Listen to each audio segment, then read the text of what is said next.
Repeat after me.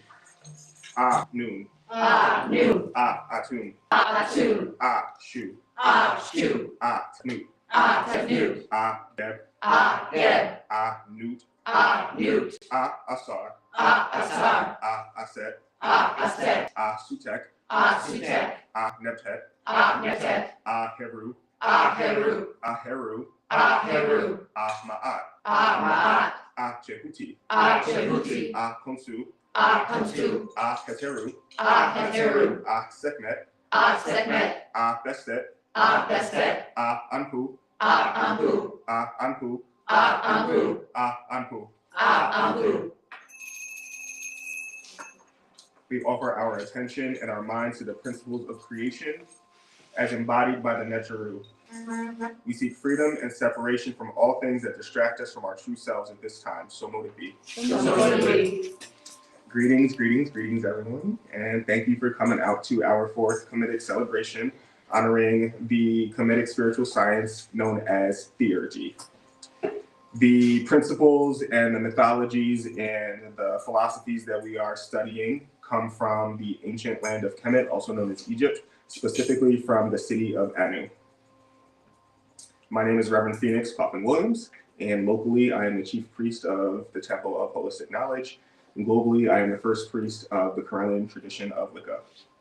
We are a global tradition that offers both celebratory and initiatory celebrations of Wicca and witchcraft.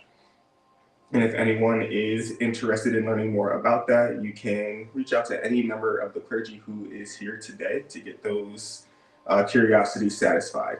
Clergy, raise your hand. Yeah, we got 3 with us. Blessed be clergy. And 1,000 blessings on all of your heads. Last time we met, we did discuss the goddess Heteru, also known as Hathor, and the power which sustains all creation. We discussed her as an aspect of the Supreme Being. We recounted 2 of her mythologies, one as righteous wrath and the other as an essential healer. In both ways, she was an agent of Ma'at, another aspect of the Supreme Being. Today, we celebrate the same process with the god Anpu. Anpu is also known as Anubis to the Greeks. His role in the mythos of Kemet has changed from time to time, making him quite versatile. Initially, he was the lord of the Duat, which is the realm of spirit and the dead. And as the king of that realm, he was known as the lord of the dead. Anpu graciously stepped aside when his father, Asar, also known as Osiris, was murdered, and allowed him to take up that crown.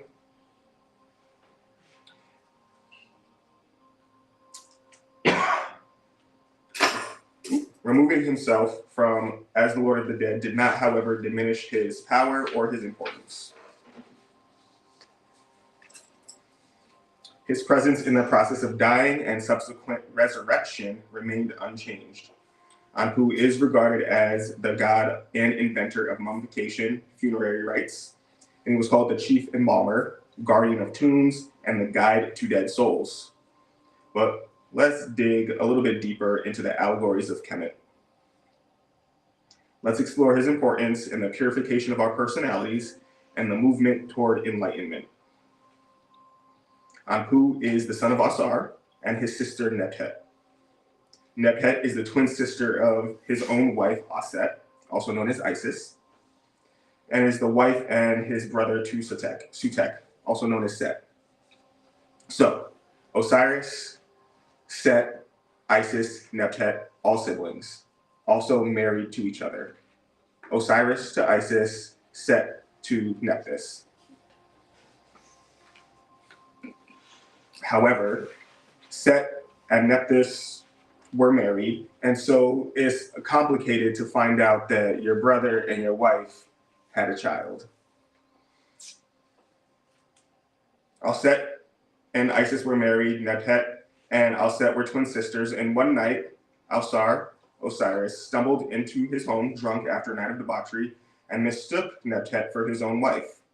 They had a sexual union, and we know for certain there was no way to mistake Alsar for Sutek, right? Because Osiris and Set, Alsar and Sutek, they were not visibly twins.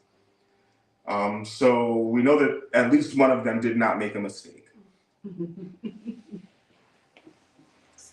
We can speculate and ponder over perhaps the fact that Nebtet desired, or at least didn't discourage the union, and some tellings do suggest that in order to help Nebtet conceive, the twin sisters conspired, since her own husband, Sutek, was barren as the desert and was unable to produce children from his own seed.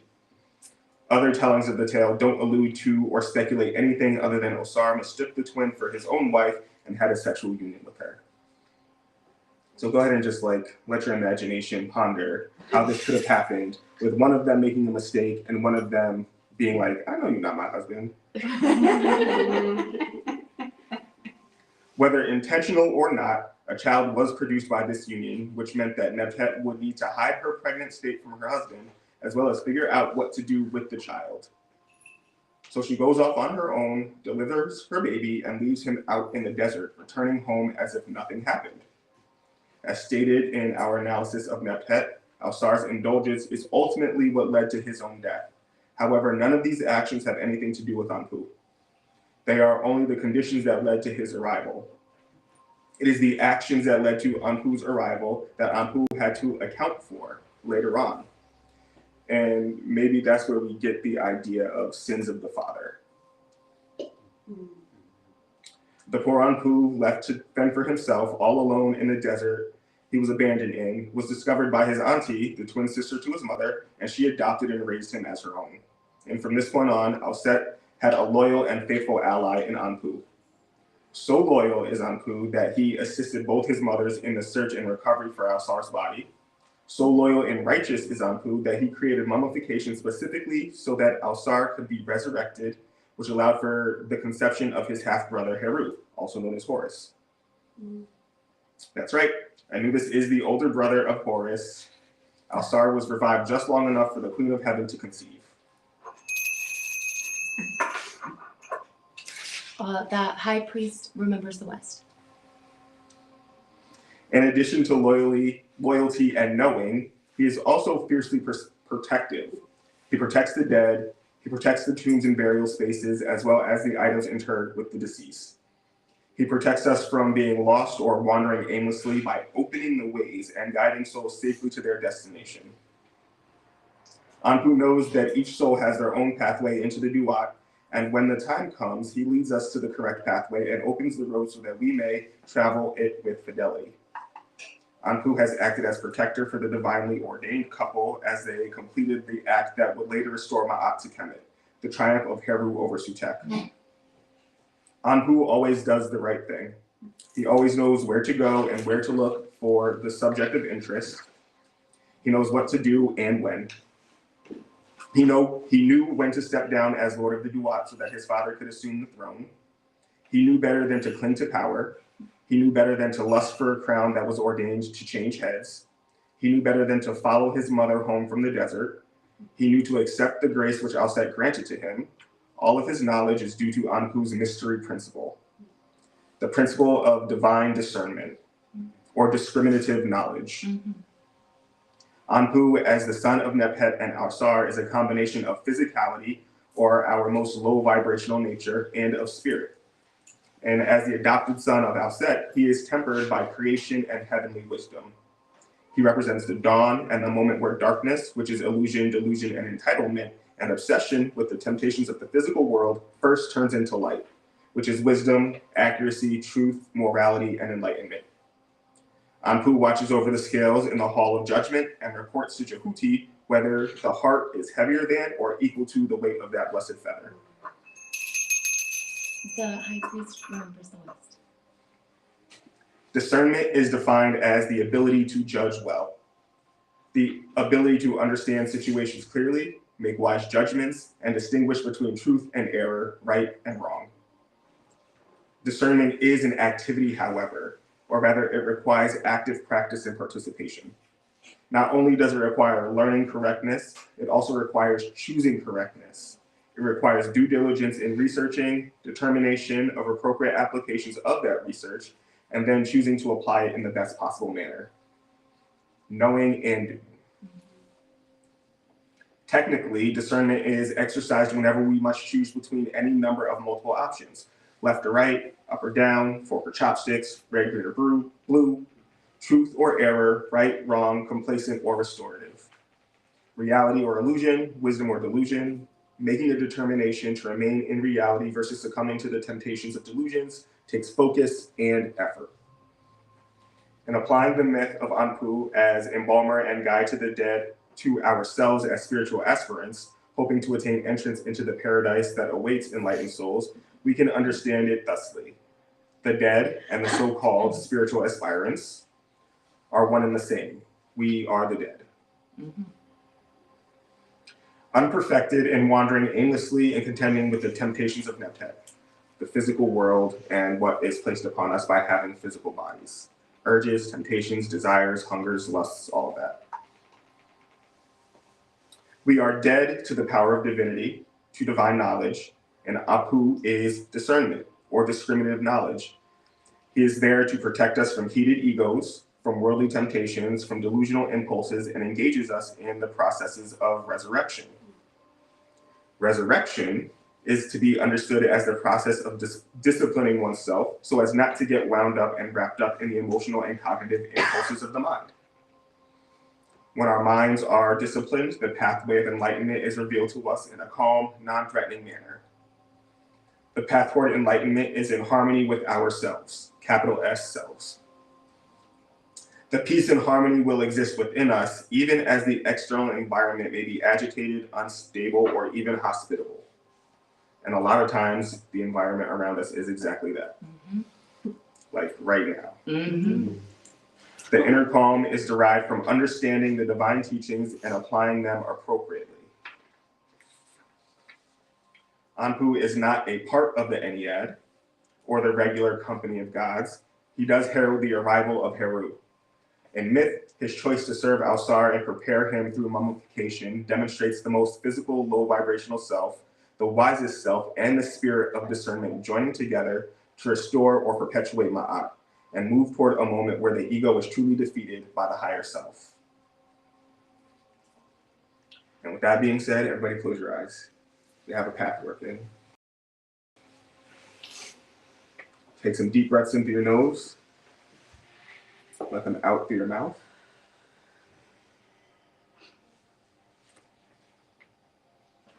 Think about a goal or something that you need or require in your life right now.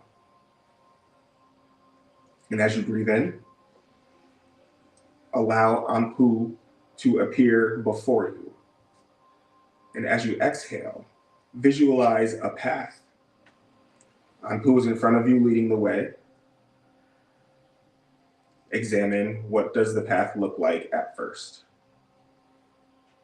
What blockages are there? What pitfalls are there? Is the path well worn? Do you have to wander through the forest? Mountains in the distance?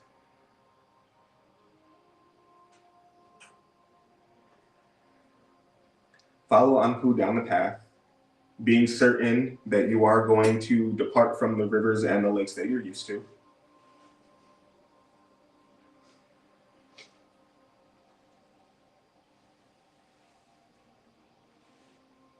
Go in faith, knowing that the opener of ways and the protector of souls, even though he's in front of you, he's got your back.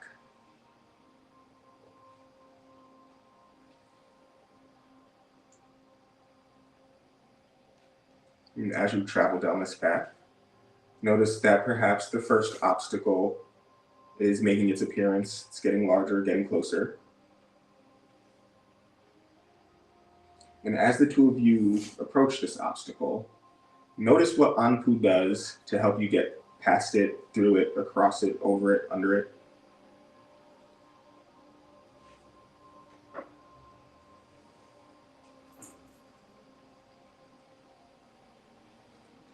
And as you get past this first obstacle, ask Anpu, how did you know what to do? What did you do? What can I do?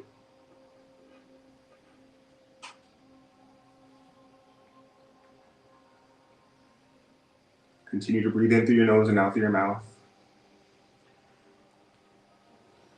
Continue down your path.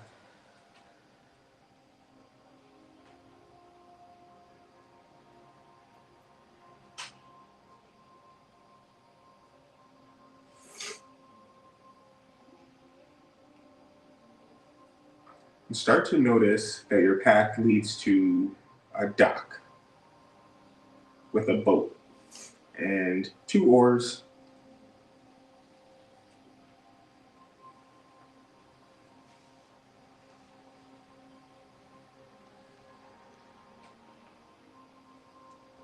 Anpu walks you to the edge of the dock, motions for you to get into the boat,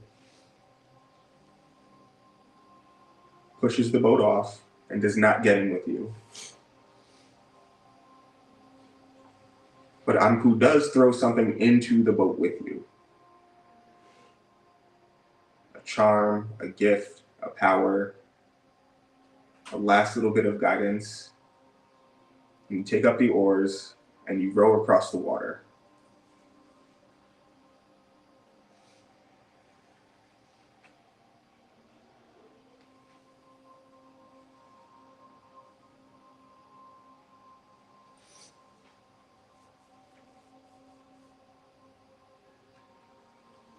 As you row, the clouds roll in. They obscure the light that was provided to you by the cosmos. It gets darker.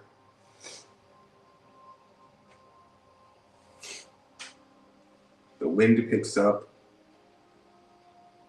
The water gets tumultuous.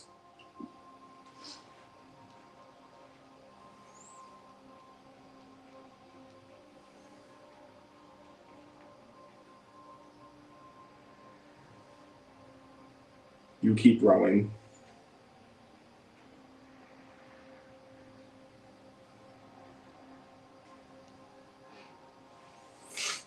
The water gets so rough that it threatens to capsize your vessel.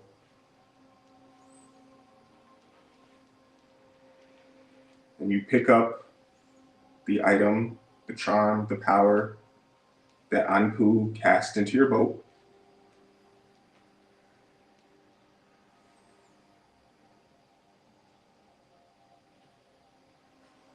And perhaps you utter some magic words. In the name of Anpu, this storm is calm.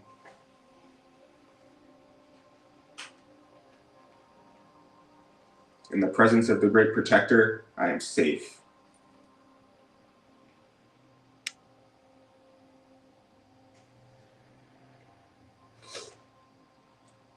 I have been guided here by the opener of ways, and nothing on this path can deter me from achieving my goal. Maybe you remind yourself you are on a righteous mission.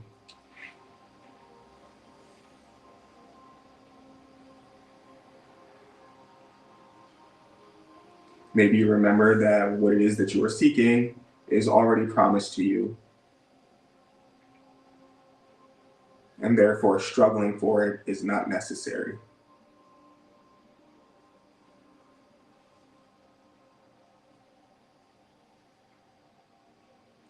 The water calms, the light is restored, and you feel pretty badass for remembering that Anpu got your back, even if you can't see him.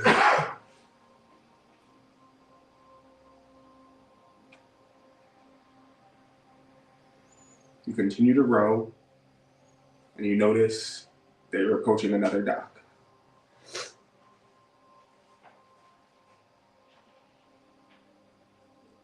As you dock your vessel, you notice that Anpu is somehow there waiting for you. He helps you out of your vessel. You offer to return the gift that he gave, but he just recharges it and tells you to hang on to it. And he tells you you've just sailed through the abyss, the most difficult time you could experience, and that the next leg of the journey is leading you toward paradise. Breathe in through your nose. Exhale all limitation. Open your eyes. I will leave you to contemplate the divine teachings for now, with 10,000 blessings on your head. But until next time, blessed be. Blessed be.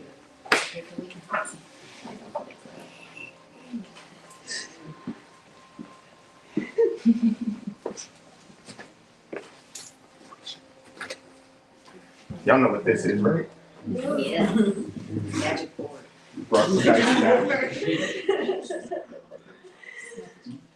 If anyone wants some divination right now, start to form a line and come on up. We got the dice. Divine.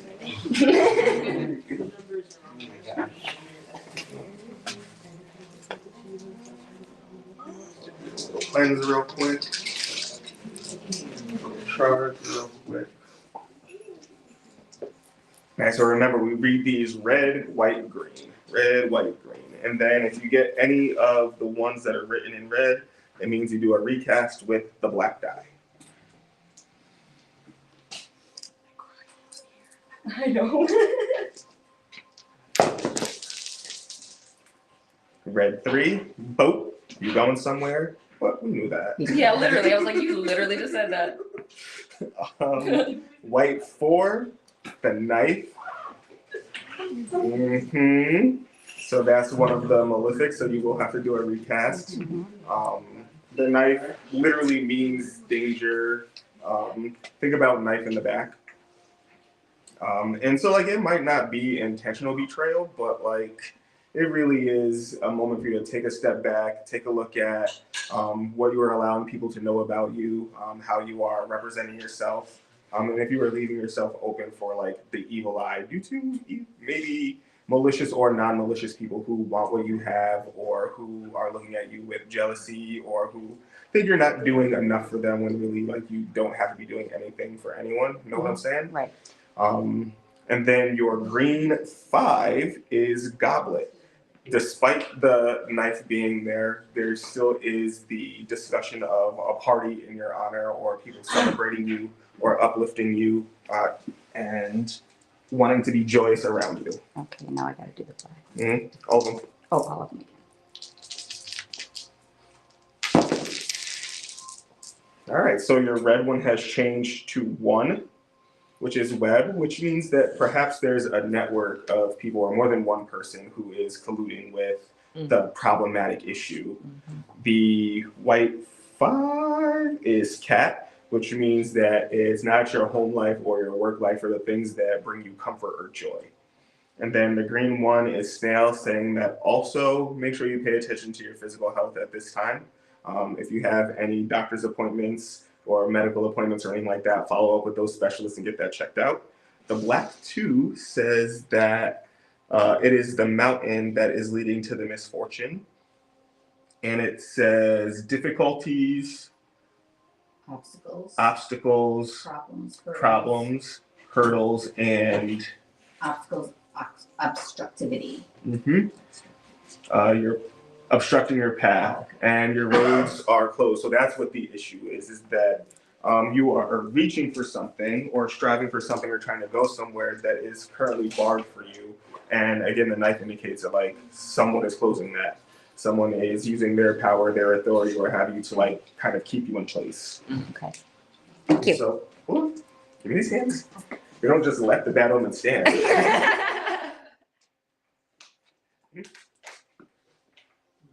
Correct position. And then, Reverend Tim, you feel like doing some Reiki? Go ahead over in that direction.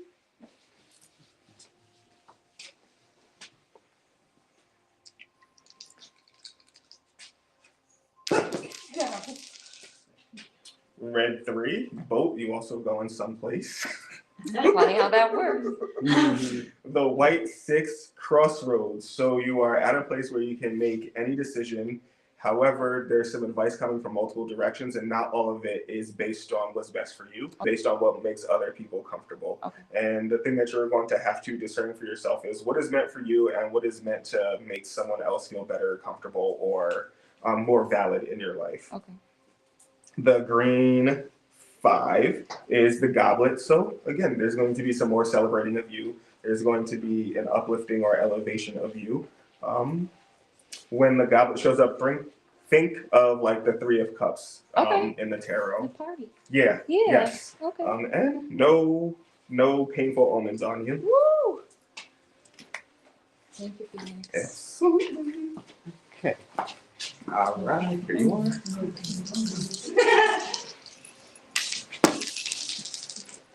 Okay. Sam, you got the red 6. You also going on a journey. Are you all just going on illustration and those Red 6 is bad. Oh, sorry. Red 6 is bad. Red 6 is bad. So the bat actually indicates that there is a complication that could turn sour or could turn like phenomenally. So you're on the precipice of something that can either work out really great for your benefit or leave you feeling utterly disappointed and dashed. And it is a crucial or pivotal moment. The white 6, that's that crossroads. So again, there's some advice that's coming your way that may not be specifically for your benefit. When the crossroads shows up, it could be like, you got some people in your life who are maybe nosy and who like say things to you just to say things to you. Or they give you feedback based on their own best interest or what makes them feel comfortable. So for example, like an example of this might be like someone discourages you from moving to a different location because you'll be too far away from them. And like you bring them a sense of security. So they might say, no, don't move. Like that's the crossroads kind of advice. But you have to discern what is best for you and what is ultimately going to be for your highest good. The green 5 is goblet. So a party for you too.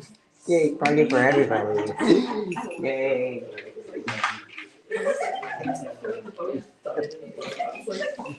Give them a mix. Red 4, horseshoe is a phenomenal omen of good luck and good fortune. So whatever has been plaguing you or bothering you for the past 3 months, 6 months, year, whatever's been weighing heavily on you, you can expect for it to depart, and you can expect for good luck to like fall upon you. Perfect. Wow. The white 1 is the sun, which means that you will be rewarded for your ambition, for your hard work. You will be rewarded for, it's basically good karma coming back to reward you. The green 1 does tell you to make sure that your health is in order. So if you've got to make any appointments with any specialists, go get any checkups or any physicals or stuff like that, handle that as quickly as you can. When the snail shows up, like usually you understand or you recognize within a week or 2 weeks what the health issue is. Yeah. And it can be physical health, it could be mental health, it could be the health of like dental health, like any of these kinds of things. So follow up with the stuff that you maybe have been ignoring health-wise, okay? Okay. All right, excellent. Thank you.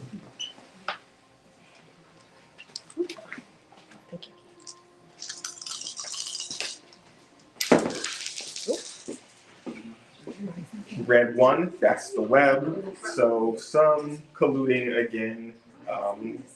Think about any of the flies who are caught in a web, like they really want themselves to be free before the spider. So they might do or say anything to draw attention away from themselves and make the spider become aware of any of the other flies that are in the web. So just be aware that, there's some political chit chat happening around you, or there's some kind of discussion about you that is ultimately not for your betterment.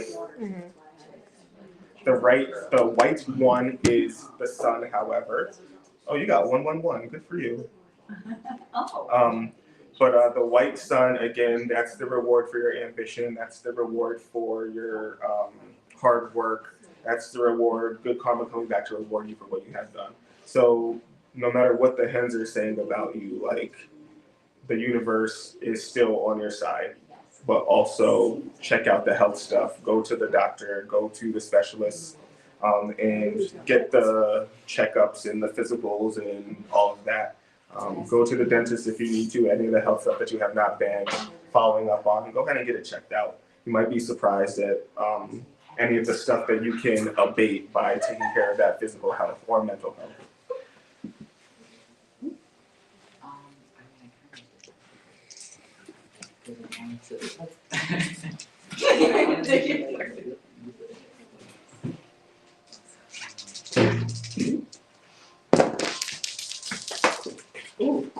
It's, So red one, white one, right? it's a red wand, yeah, both of them are red Okay. wands. Can anyone reach that for me? Thanks. All right, so red one, web, so it's chatter and chit chat about you that's not ultimately for your betterment or uplifting. Likely to distract from any of the poor things that other people are doing. So some other folks maybe have some guilty consciences, some other folks are maybe misbehaving, and they're like, but what about Will? What about Will? What about Will?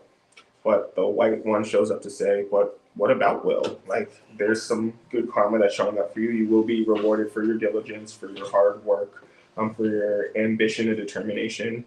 And then also the sun does show up and cast truth over everything that it touches. And then the green 5 is goblets. So again, more celebrating you. There will be people, maybe even amongst the chit chat and the noise, people will celebrate you, uplift you, and recognize you for like what you have to offer and the good karma that's showing up for you.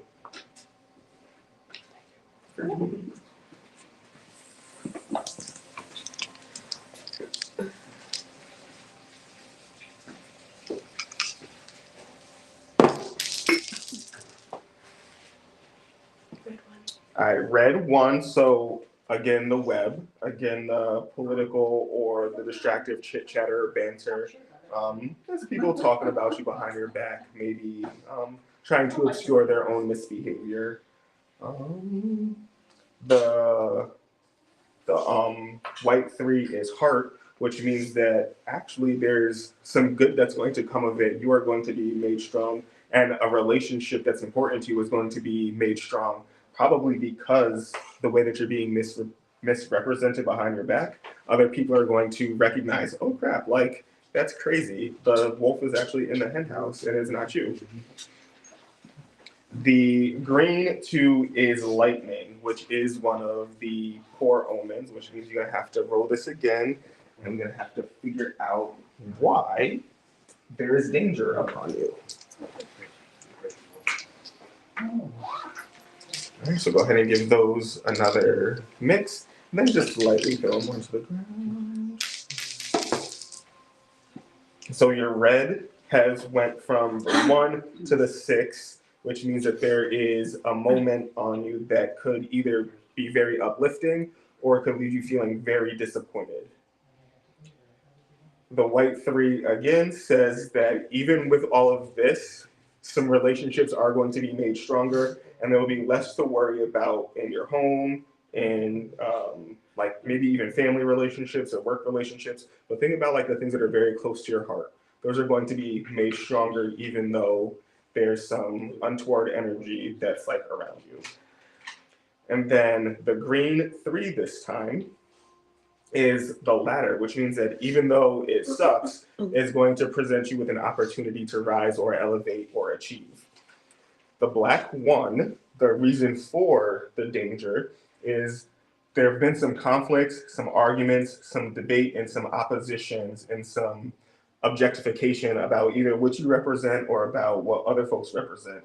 So either people have been disagreeing with you and arguing with you, or you have been calling people to task with your words and with your presence.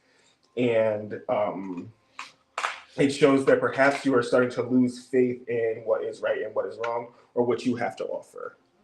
And so the fix for that is for you to remember that you were actually fucking right the entire time, and that people will do or say anything to obscure their bad behavior. Put your hands.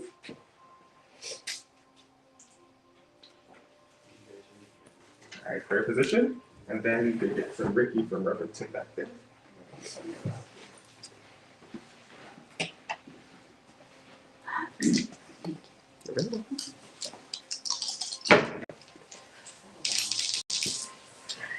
red 6, bat. Again, something going on that will either leave you feeling very, very validated and uplifted and supported, or the scales will tip and instead you could be feeling very invalidated, disappointed, and like completely dashed emotionally. The 5, the white 5, which is represented by the cat, means that it's likely related to things that are going on at home or in the home life, or things that you have been relying on to help you feel comfortable will either start to work a lot or start to fail you.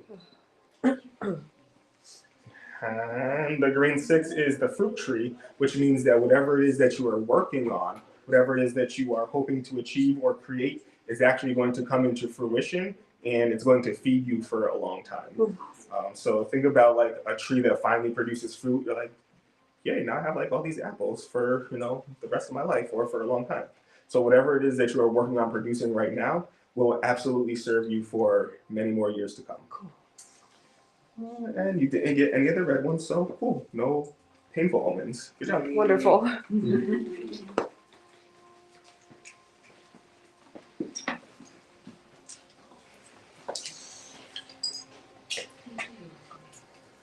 I had a follow-up thought related to what we were talking about earlier and the knife that came up in your reading. So I'll get back to you afterwards, okay? Okay.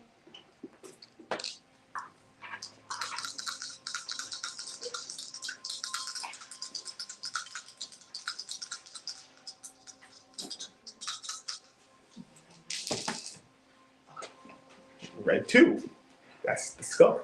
So that's one of the dangerous, malefic kind of roles. It is one of the roles that reminds you that death is always possible. The white 1 means good karma is on your side, that truth is on your side, that you will be rewarded for ambition, you will be rewarded for determination, and the good things that you have sent out into the world are showing up to defend you.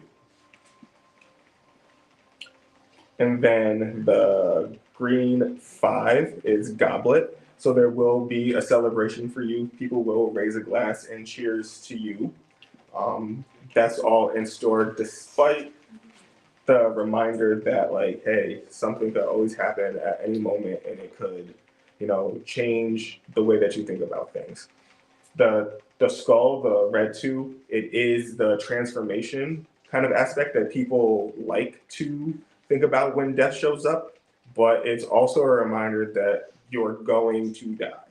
And so with that knowledge, you have to decide what you're going to do before that happens, knowing that like really someone could forget to brake at a stop sign or choose not to brake at a stop sign. And like while you might not die, that is a change or a transition or a transformation. It's pretty macabre, but that's the red 2. As with all oracles that cause us to remember death, it calls us to become very serious about the things that are very important, like right now in the moment, to do any of the reconciling that needs to be reconciled, to tie up any of the loose ends that need to be tied up, to make sure that your will is the most recent version that you want it to be, tidy up any unfinished business. Grab those for me.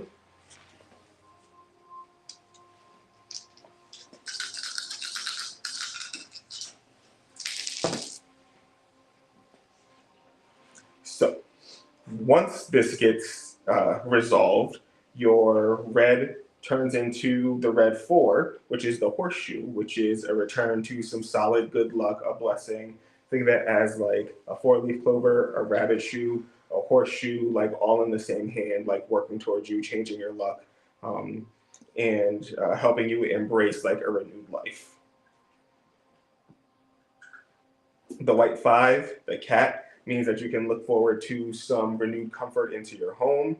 It means that you can look forward to some renewed comfort in the work, and all the things that like you rely on for your comfort. Those will be renewed, refreshed, and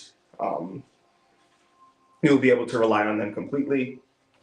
The green 1 calls on you to check back up and follow back up with any medical issues, any doctors, specialists, physical, medical, dental, all of these, mental, I don't know if I said that, but all the things that have like a health related to it. Follow up with all of those, get those appointments at the very least scheduled. If they're coming up, make sure you don't reschedule them. And then okay, so the black floor is the cross. And it says that this current misfortune is due to stress, burden, responsibility, and people-pleasing behaviors. You got those for me? So yeah, set some boundaries, tell people no, say it strongly.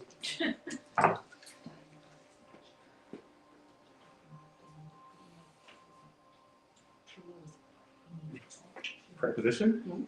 And then go ahead to Reverend Tim for your whiskey.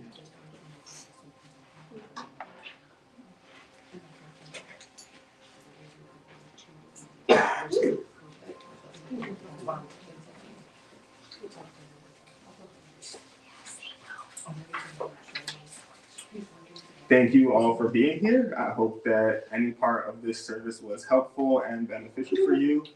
The next one will be the first Saturday of May, and we will discuss Auset, also known as Isis, and we'll be doing some magic related to that divinity as well. Blessed be. Thank you.